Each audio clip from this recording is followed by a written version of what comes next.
Hello, this is John Aker, call sign Nomad. This is my YouTube channel.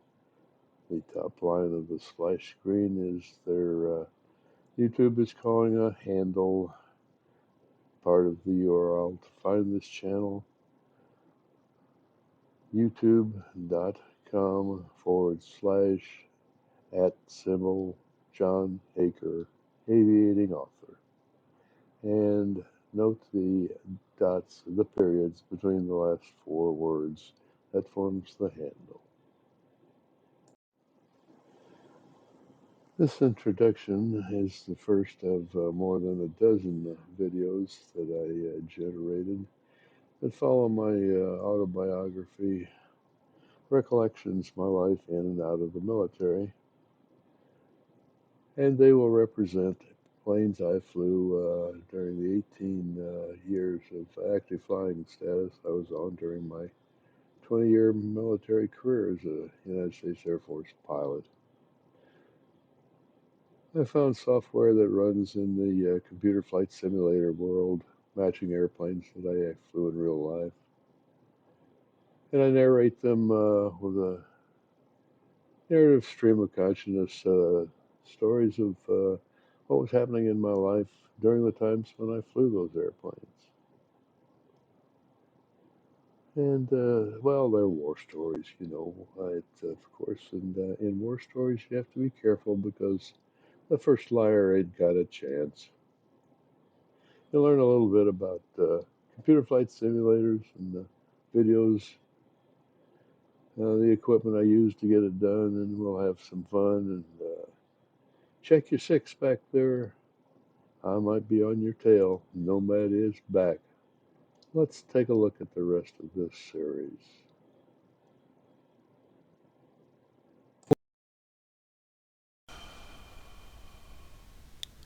This is John Aker going over the listings for the videos we're doing. This one that's highlighted does have a small glitch in it. You can see it says we're on the Amarillo Trojan T28 number 1. We're actually into number 2 at this point. When I created that first video, I realized how long it was, and I decided to cut it in half. So we got a rather abrupt ending to the first one. I apologize for that. We'll pick up back down there in the air just like where we were. I'm still at Amarillo Air Force Base working to get my 6461 AFSC. That's fancy talk for AFSC is Air Force Specialty Code. 6461 is Supply Services Staff Officer, a place I did not ask to be. I pulled that out of what Hercule Poirot calls the little gray cells. I remembered that number because I really didn't want it. I was looking for a flying specialty code, and I got one back a little bit later. In their infinite wisdom, also one of my classmates had a degree in nuclear physics, and I had a little trouble understanding what he was doing in supply officer school. I thought, good Lord, down at Los Alamos, he probably would have had an opening for him down there working. So the military on occasion will just mystify the hell out of you. So now we're going to pick up the second half, flying the T28, demonstrating some air combat maneuvering, right down there in the desert where we left off. So let's take a look at us back in the air. But let's take...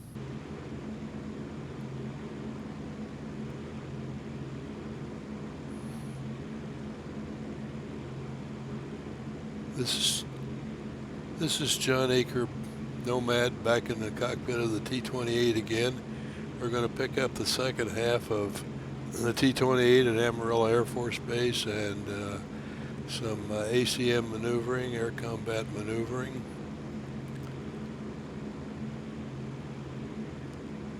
And we're headed down to Paladura Canyon, and we'll pop up there shortly.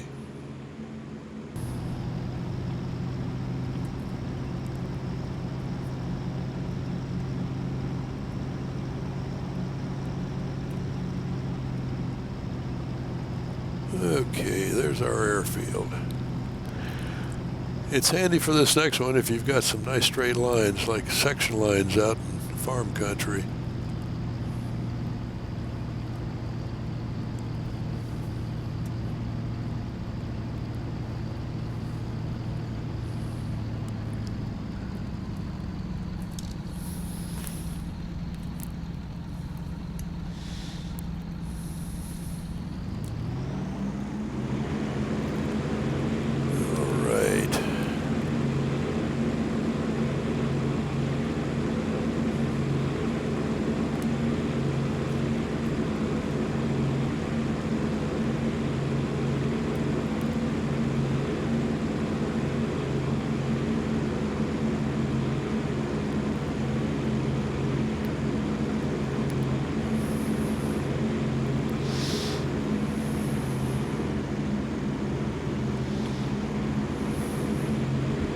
Okay, there's our runway.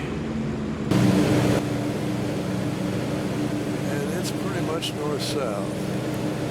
We want to get offset here just a little bit, about 4,500 feet.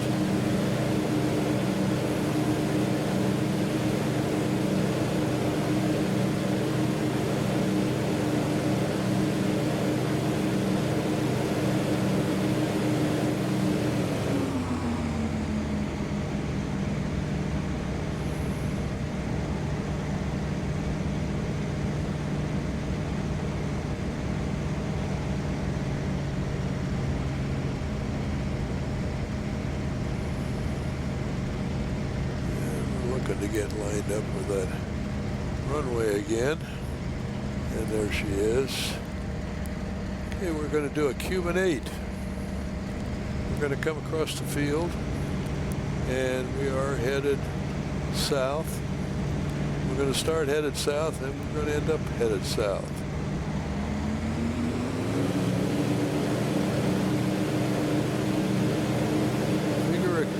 Picture a figure 8 laying on its side in the vertical. We want to get some airspeed built up here as we're headed out for our first loop up. We're going to go up and over the top, and on the way, it's 45 degrees down, we're going to roll level again. We'll go over the airfield, and we're going to do the same thing. Power on, come over the top.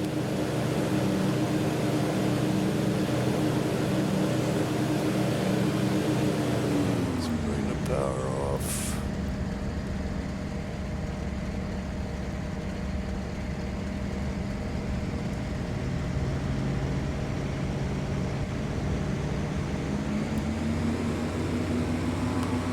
And we're headed north. Reversed course. We'll lift some airspeed coming across this airfield, and we'll execute the same maneuver going this direction. Allow us to exit over the airfield, headed south again.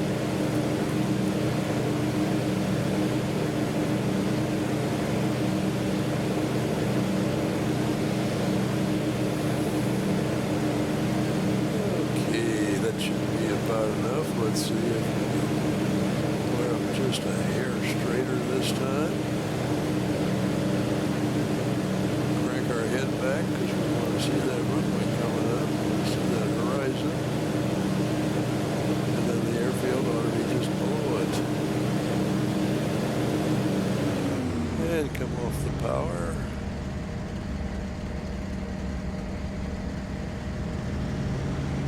Back on it, line up with the runway. Here we come again. And we're headed southbound. And we will exit out.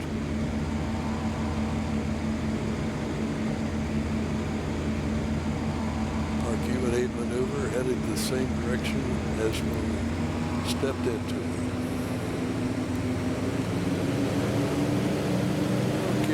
pause here, and I'm going to set it up for us to look at the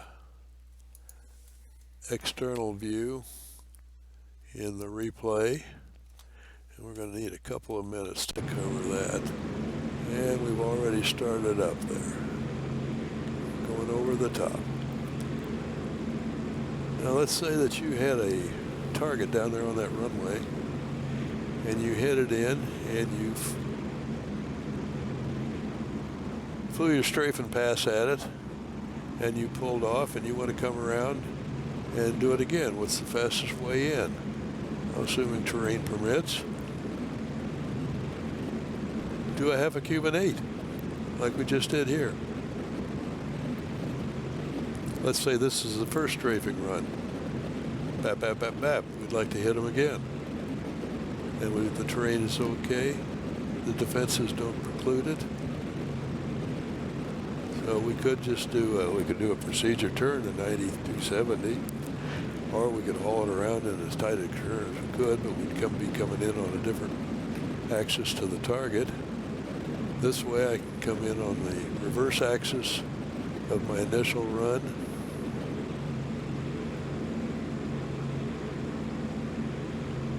And make a second strafing pass. And she's going over the top. The sim flipped the image around. And I've got the runway in sight.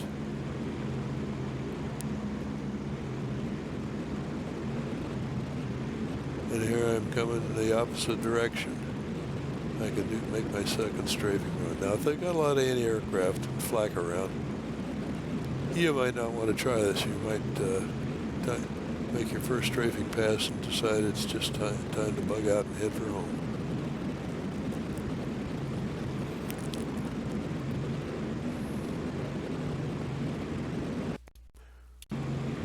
Which is about what we're going to do here.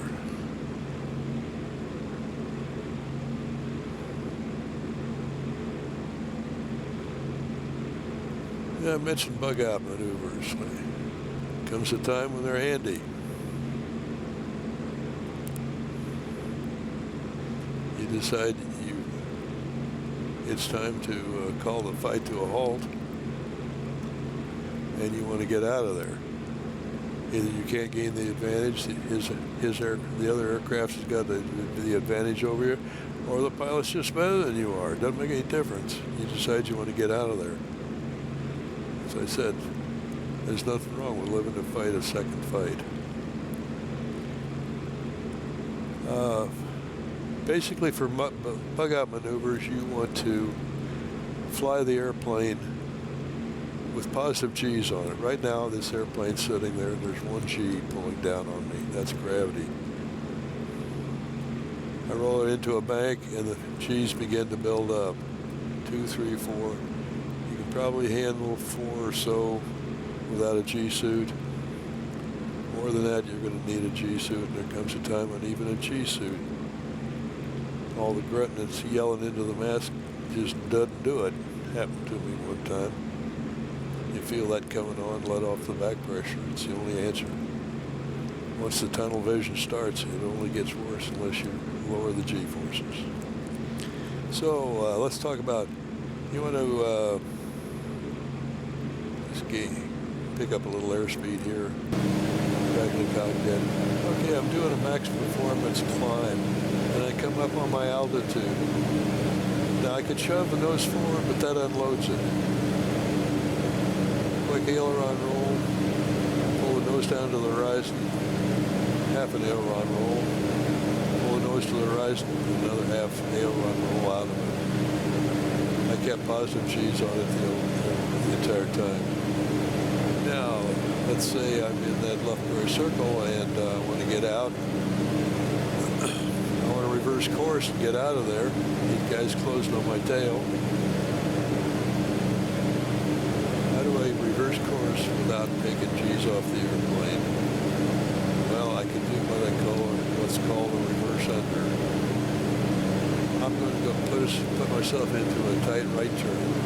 And instead of rolling left to get out of it, I'm going to continue to roll to the right and pull out the opposite direction. We're in there, we're pulling hard, pulling as hard as we can. I want to get out of here. Just continue the roll to the right. We totally reverse course and never unloaded the G's.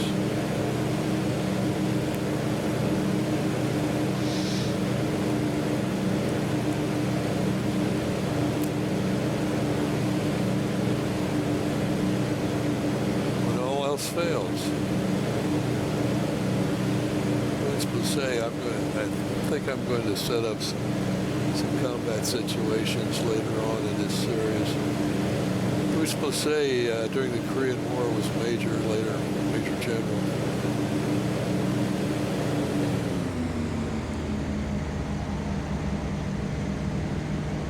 Wrote a book called No Guts, No Glory. And they put one in there. It says, basically it's just a death spiral. The nose is down, you're pulling on the stick, building up G's, and in bad weather, this is a maneuver that has killed a lot of untrained pilots, semi-trained pilots. And you just keep it into that descending, tightening turn until you can't stand it anymore and the ground's getting so close, you hope that other guy is more scared than you are. And he's broken off. Absolute last-ditch maneuver. Again, I've heard it called the Hartman escape, the Whifferdale, and I think they're all the same. I've never been able to pin it down in the documentation. Basically, it is a top rudder stall. And you should be trained in this. It can happen. It's to demonstrate what can happen to you when you're pulling hard on your overshot final. You're pulling hard on the stick, and you're trying to keep the nose from digging in, and you hit the top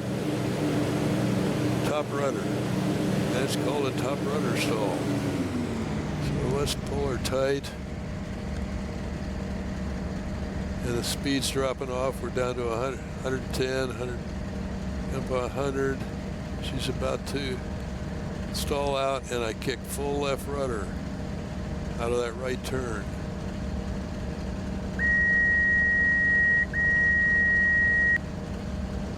And in the sim, I don't know what it does. In real life, what it'll do is put you into, it'll do a snap roll. And if that guy behind you can follow a snap roll, he's better than the average bear. Okay, one more story before we're just about back to Amarillo. Told you about that Lufberry Circle. I was getting my flying time in the back seat of this airplane, the T28. And I was getting the briefing with the pilot who was going to fly front seat because I wasn't current in it. I had a fly back seat. And a friend of his came over and said something to him, and he came back to me. He says, "My buddy's they're gonna bounce us out out so and so out after takeoff." I said, "Okay, that sounds interesting." So we're out there, and we got our eyeballs peeled. And I'm looking back over my left shoulder, and I said, "Okay, he's coming in about 7, 8 o'clock. He's putting a pursuit curve on us. He's coming in." So my pilot hauls it around in a left turn, racks her up, and pulls the stick back in his gut, and we're going around that turn. And this other guy's in the pursuit curve too, and he's getting closer. He's getting closer. My right hand's hovering behind the stick. My left hand's hovering behind the throttle, so I can feel what's going on. And my pilot, I can feel the throttle going up. My pilot's adding power. He's going to go around that turn faster and faster. 36. Yeah, let's lose a little altitude here. He's going to go faster and faster. What he forgot was when you go faster, you're turning in a wider arc. You're losing. The guy's getting closer and closer. I said, he's about 7 o'clock now. He's about to pull lead on us. I said, "You mind if I take it around the circle once?" He says, "No, go ahead." So I grabbed the stick.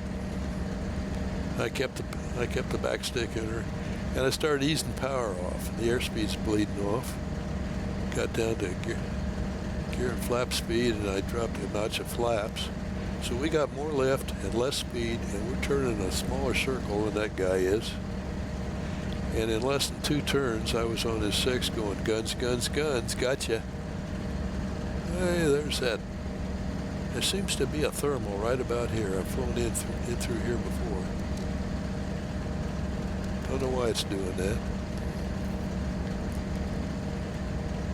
Okay.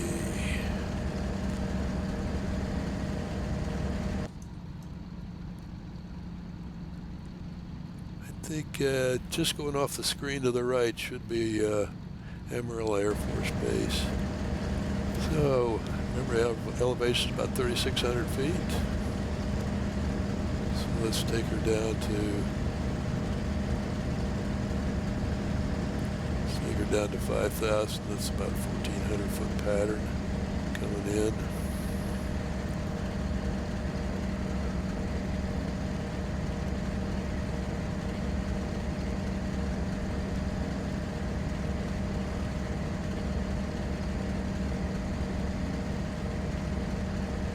Okay, just set runway heading here, 040.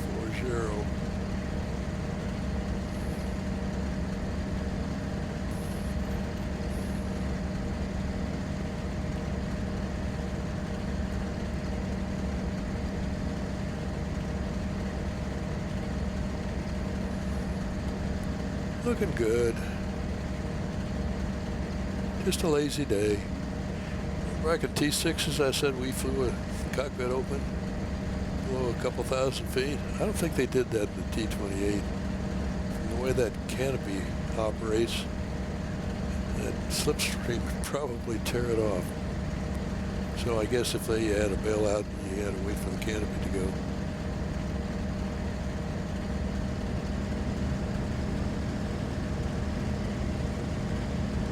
A lot of antennas out here. They're putting in 5G internet. Of course, back in this day, nobody knew what an internet was. Nobody knew what a cell phone was. Okay.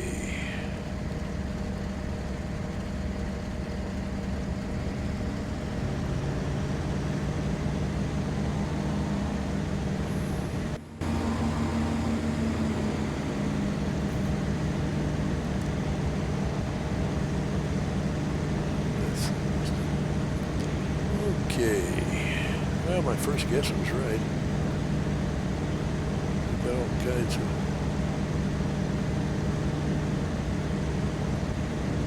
traffic out here.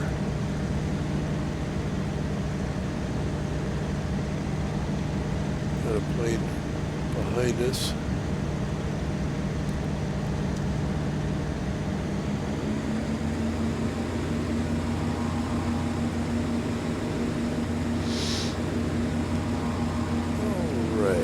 High on the glide slope. Again, those lights, passive visual approach system indicators. I don't know. 4 lights. If two are red and 2 are white, you're on the glide slope. Okay, let's get some gear and flaps down. Might as well. We're pretty close in. Might as well dump all the flaps. Oh, come on, baby. Okay, we 3 gear and flaps. And we're a bit high on the glide slope. Let's use the power off. Kill some of that altitude. Maintain our airspeed.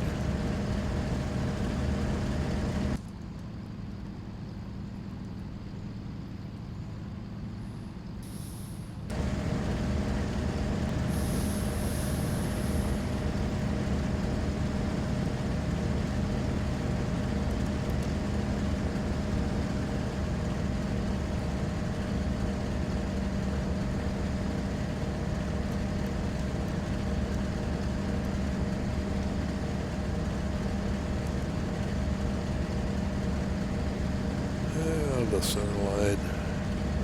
Should be coming down to that glide slope. There it is, one red. Two red. Bring your nose up a little bit, see if we can hold that. 2 and 2.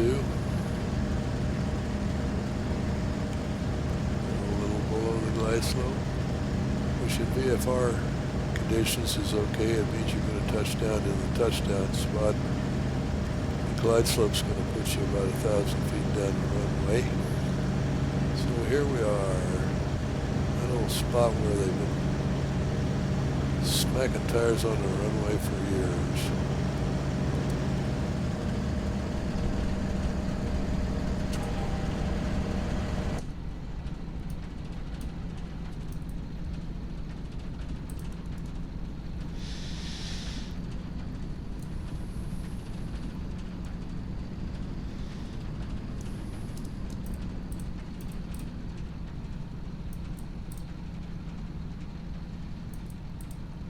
I'm putting the brakes on. You can see the nose dipping down.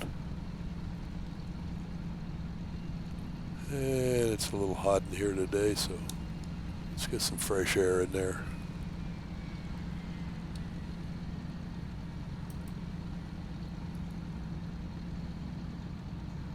Okay. Put the parking brakes on. That gets us back to Amarillo Air Force Base.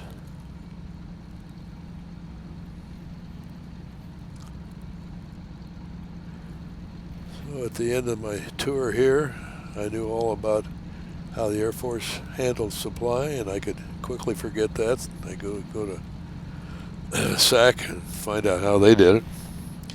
So pick up my orders, head for Indiana, load my wife and my daughter in the car, and off we go to the sunny climes of southern Florida. My next assignment is at Homestead Air Force Base, which is another base that's no longer open. And I'm going to get there and see which kind of desk I'll be flying down there. Flew in an eclectic couple of airplanes down there. So this is the Nomad, finishing up at Amarillo Air Force Base, Texas. Telling you to keep that head on a swivel and check your six, because I might be back there. Remember all those air combat maneuvering tricks I taught you. So Nomad's out. If you enjoyed some of this material, you might reach up there and click that like button. Want to come back, hit the subscribe to this channel. This is John Aker, call sign Nomad, flying flight simulators based on my career as a U.S. Air Force pilot.